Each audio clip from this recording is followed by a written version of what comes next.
Hi everybody, I'm Jeff with Virginia Paranormal Investigations, and today we're down here in Virginia Beach at the historic Ferry Plantation, and this is the land side of the house. When you're coming up to the house, you'll actually come to the water side, which was originally the back side of the house.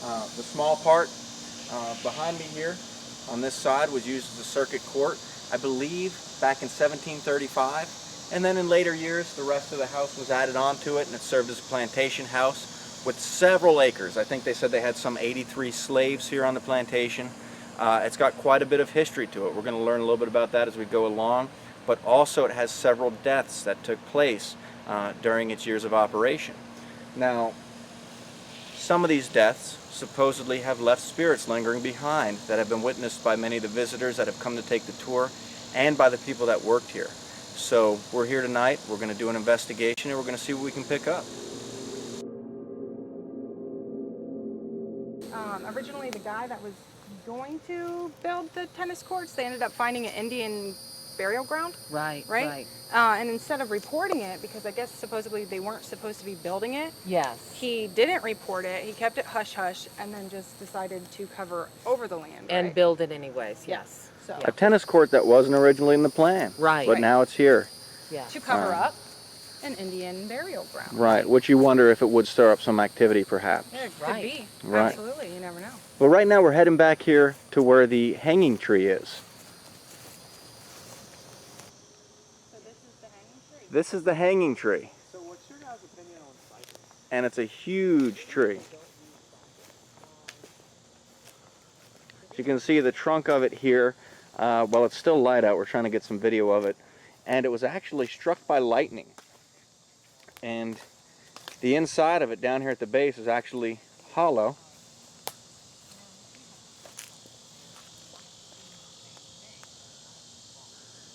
And in the fall, when the leaves are gone, on one of those large branches up there, I believe it is that one, you can actually see the rope marks still on the branch.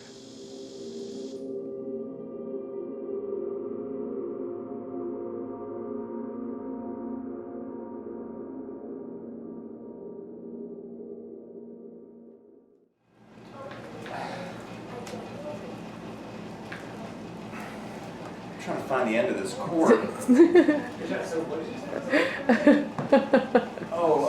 Okay, so we have the security cameras set up, and we picked a couple, perhaps strategic locations. The first one up here, channel 1, that's up in the old slave quarters up in the attic, where there's believed to be a spirit that lingers up there. We're going to see if we can capture anything. This next one is on the staircase, where I believe a woman had fallen down the stairs a while back and died, and her spirit still comes up and down the stairs. And you pointed it down there so you can see the mirror? Yeah, I wanted to keep a little bit of the mirror in there so you can kind of get a double view, you know what I mean? You're seeing back this way and you're seeing down that way. Right. Now, when you come down those stairs, this camera here is right at the hallway that's down the bottom of those stairs facing that double door, so we can see if anything's manifesting at the bottom of this staircase, Right. coming towards it. And the last one is just in the old section of the building, which was the old courthouse. Okay. We're going to start outside because we want to get out there before it gets too late and we distract any neighbors or anything. But the hanging tree is out back that we showed you earlier. So what we're going to do is Linda is going to take the spirit box and she's going to listen with the headsets. That way there won't be any audio pareidolia that's going on that's causing us to hear things that aren't really there because we're kind of biased to the answer because of the question. So as she's listening to the headphones, we'll be asking questions and she'll say whatever response she gets. This will also be twofold though because we'll have the recorder going, so not only could we possibly get the response to the spirit box, but if we get any EVPs, it'll allow that opportunity to happen as well. Right? So let's head outside and... Watch, there are some limbs around. We don't want to trip over. Yes, there are. Now, I think it might be a good idea, I don't know, to kind of put the recorder right here. That might kind of shield it from some outside noises. You know, the little roots there and stuff might act as somewhat of a buffer. So where do you think, like right here or actually inside? Yeah, actually like in it a little bit, but not all the way. Okay, so maybe like Yeah, like right there. outside by the hanging tree at the Ferry Plantation. This is Linda. Kyle. Jeff. David. And we're here by the tree. We don't mean to impose or to be here unwanted by any means, but we would like to know if there is anybody here with us. We're going to have two devices that you may be able to communicate with us through. The device that Linda is listening to, as well as this recorder that's down here on the ground. So if there is anybody here besides the four of us, could you please tell us your name?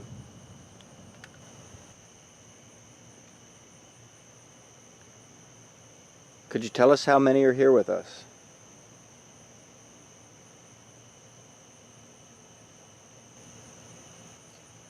Heard an African American woman scream, but that's not uncommon for radio. Can you tell us how long you've been here?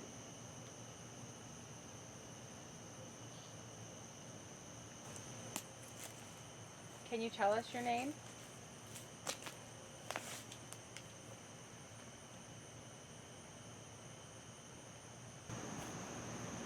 So we did a little spirit box session back there by what's supposed to be the hanging tree, and then we moved forward to the tennis courts where there's supposed to be an Indian burial ground underneath. They just paved over to make the tennis courts.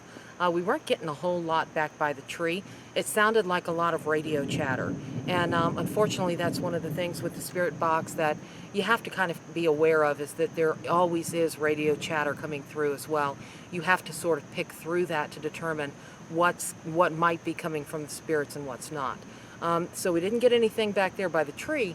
However, when we moved up to the tennis courts and put the headphones on Kyle and had her hold the spirit box, she started getting a couple of things that came through that seemed like they were relevant to the line of questioning and to what we were asking. So who knows, you know, maybe the spirits just aren't hanging out back by the tree right now. It's getting ready to storm, so I'm not sure I want to be by the tree either. Do you remember what you got on the spirit box that might have been relevant by the tennis courts? Yeah, because I had the headphones on, so I couldn't even ask or hear what you guys were asking. Right. That's why I walked pretty far away from you to make sure I couldn't hear Jeff or whoever was talking at all. I think I heard you guys might remember better than I did because I said it out loud. Something about really like down low. Mm-hmm. Might have been one. Underway. Underway, that's what it was. Underway yeah. was one. And then a little boy. Yeah, she thought she heard a little boy say something like "we's dead," Yeah. which would have been the typical sort of way of speaking for a small African American boy at this particular time. So who knows? Do you remember what questions were asked? No, but the questions we were asking were simple Relevant. questions like what's your name? You know, how long have you been here? Are you upset that there's a paved court over top of your burial ground? Yeah. Things of that nature. Yeah. So, not necessarily relevant, I guess, to the line of questioning, but the answers were definitely relevant to the location. Yeah.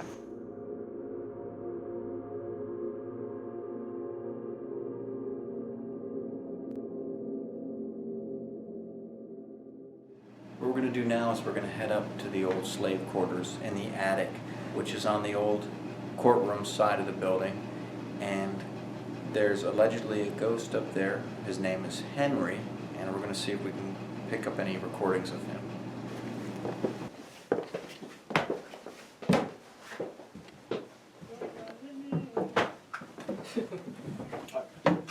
Kyle, did you drop something up here? Yeah, I heard you. No, it wasn't raining. It's really hot up here, though. It is very hot up here. And we got one camera set up in the corner over here. Which is... And right behind your head, Jeff, there's a rope that you can hold on to. Okay. These are the ropes she was referring to. Let's listen. Okay, and this... Okay. Well, there's the attic.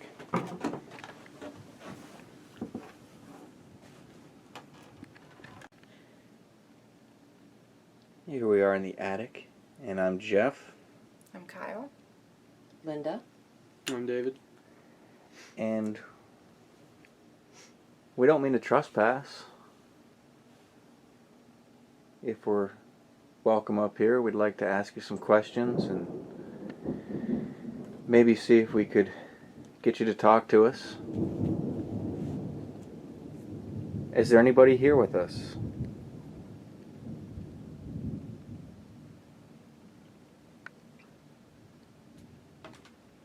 Feeling, ERS, Paratech says.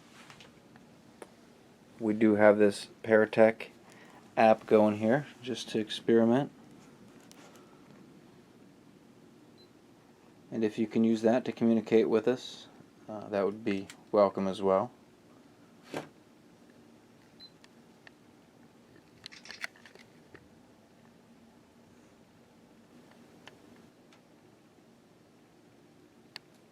Months. What the hell was that? Potentially it came from outside.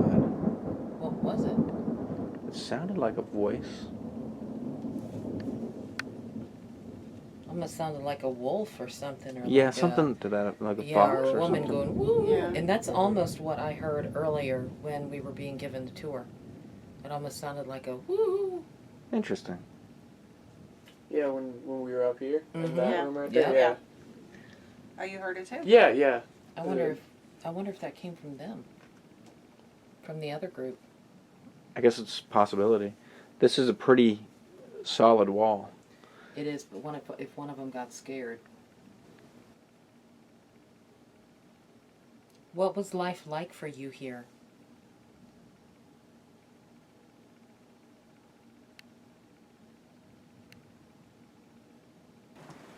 We were just in the attic, which was said to be the slave quarters, and it's probably, I don't know, 20 degrees hotter up there than it is right here. So we sat it up there for a little while, asked a couple questions, we ran an EVP.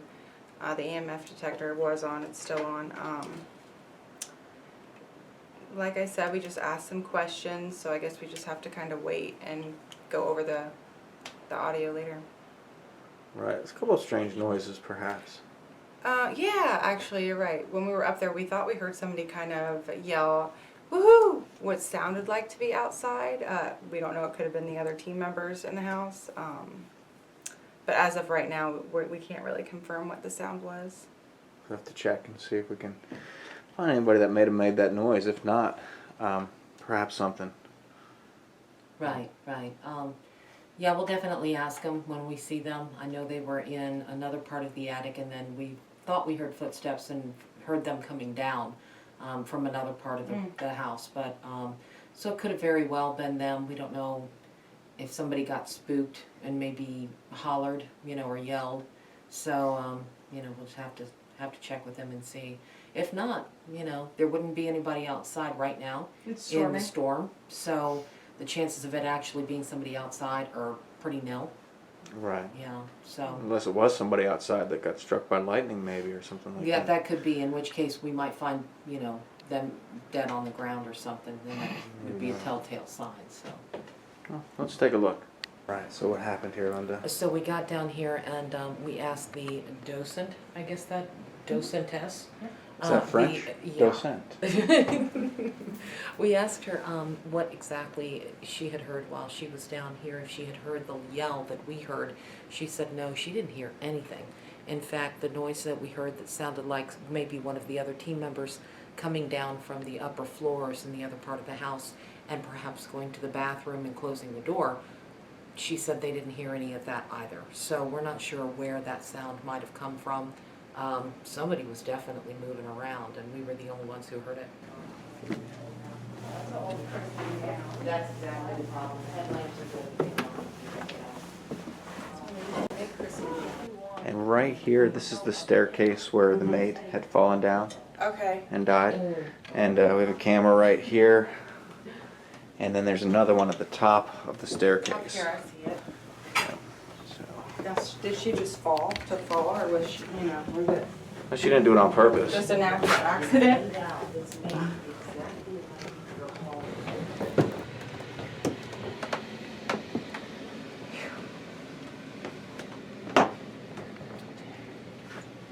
Oh yeah.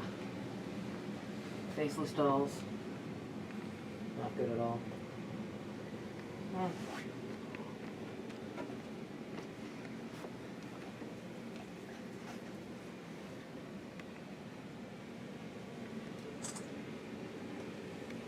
Why is there so many baby dolls?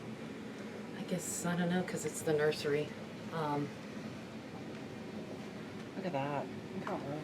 Yeah. But, interesting note, Yeah.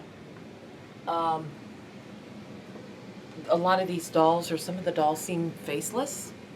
That we have learned recently is an Amish tradition. The dolls are not allowed to have faces because they feel like it makes them into idols, and they believe that a doll that has a face on it can bring sort of a curse into a household, so they won't even let them in the house. So, kind of wondering if maybe some of these dolls were made by the Amish because they don't have faces. Did the early colonial settlers believe the same thing? I guess it's possible, because, the Amish are a form of German, and Right. so there may have been some Quaker traditions that were similar Kind of to passed that. along and Yeah, brought over and as there well. was a lot of Quakers in this area as well. Yeah. And there's the cuddle size What doll the hell is that? right there, Was right? that Yeah, I there's think that's another the one. cuddle size one. Yeah. Definitely. There's an even bigger one. It's like leaning up against something. It's What- really In weird this looking. room? Where's this Not one? in this room. I have no idea where it is. Oh. Guess we'll know it when we pop around the corner and see it Maybe Right. she should have. Yeah. peering at us with its. My light like glanced No across face. it, and Oh, I really? almost freaked. So we are upstairs on the third floor in one part of the house. I believe it is the newer part of the house, and we are in what they consider the nursery. Fortunately, it is quite a bit cooler up here than it has been in other places. But we've got a digital voice recorder going here. We've got the ERS Paratech going as well. So we're going to run these couple of things and see what we can get. And Kyle, Sorry. save the day. Well, actually, no. I don't. Where are the headphones? I don't know where they are, and I don't know where the cord to this goes. Oh. And I didn't want to go rummaging through your bags. Oh, that's okay. Well, close. Close. You came close to saving it.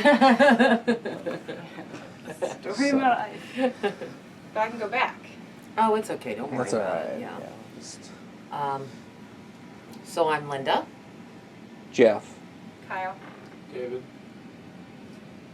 And we don't mean to intrude or to bother you in any way. We simply want to communicate with you to find out who you are and why you might still remain here.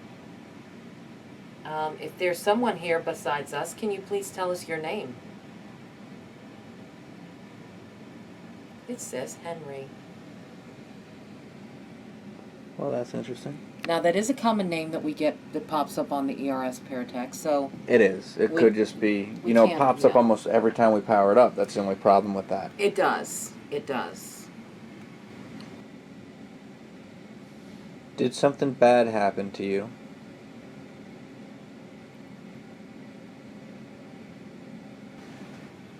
Do you like to play with the dolls that are up here? Which one is your favorite?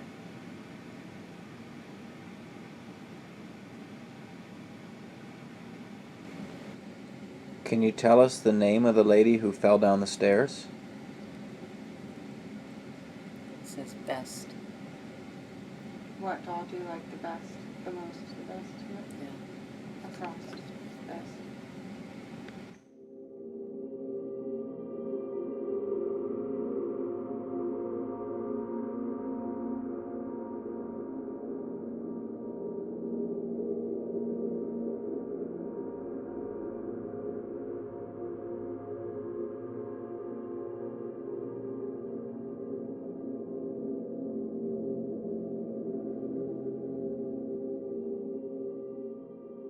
Standing here after Kyle and Heather. yeah, Heather's. Mhm. Forgot. After they had walked out, and I heard that same sound that we heard earlier up in the slave quarters, the woo kind of sound.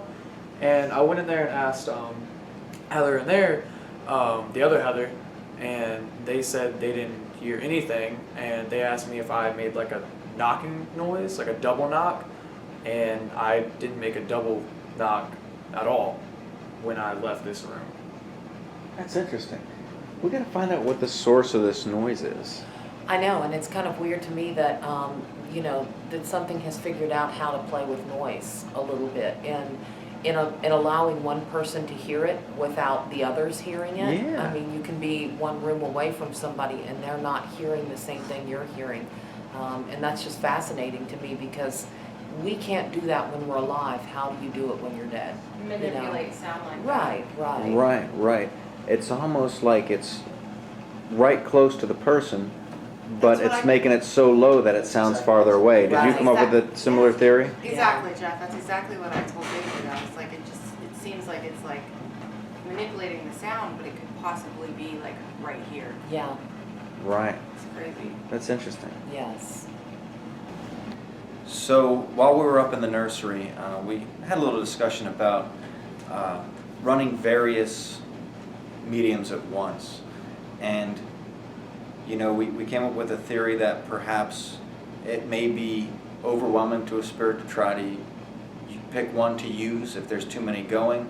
But on the other hand, of course, if the spirit is answering us, who's to say what frequency he's answering us on? There may be an answer that's picked up on a voice recorder that's not picked up through a spirit box. At the same time, there may be one that's picked up on a spirit box, but it's not the right frequency to be picked up on the Paratech app, if that even works. So if this spirit tries to answer us whatever frequency he answers us on, we may have it covered in that, but at the same time, all the stuff going may also be overwhelming if it is focusing on one means of communication. So what we're going to do is we're going to step over here into the death room, and we're going to focus on using one device in there and see if we can pick up any evidence. Now, last time we were in there, we picked up a cool piece of evidence. I'm not sure if we still have it, but it was a piano playing. We had a recorder going in there, and there was some of our members doing an EVP session, and it was like a couple keys of the piano got hit. So some interesting activity in there. We're going to go in there and see what we can pick up.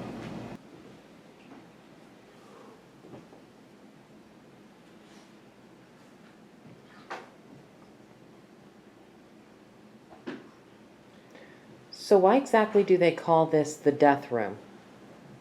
Because way back, they used to lay out the bodies in here after they died. So it would be the equivalent of the living room today. They decided that was a little too morbid to call it the death room and have family gatherings in here and such, but they would have the coffin laid out in the middle of the room, and the family would sit around and spend the final moments with the body. Now, this piano, if I'm not mistaken, has some historical value. I believe it was played by Thomas Jefferson. Wow. Yeah, so very old piano here. All right, I'm Jeff. Linda?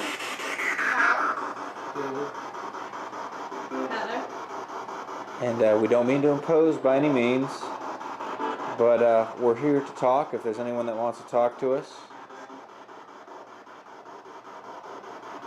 Could you please tell us if there is anybody here with us? Could you please tell us your name?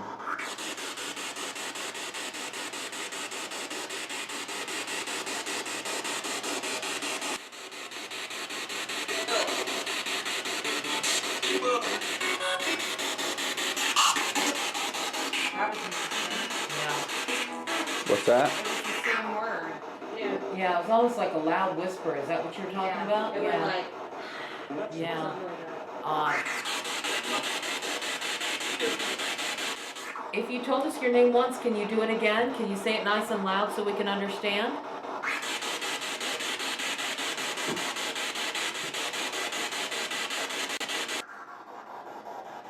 Can you tell us how many are here besides the ones whose names were spoken?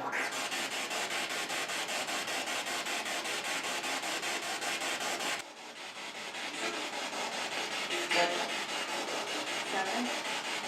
Did you hear seven? I heard seven.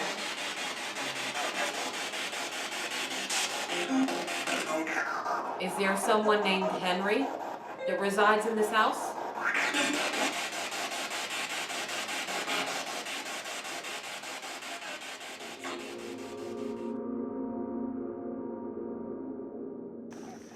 So overall, I think it was a great investigation.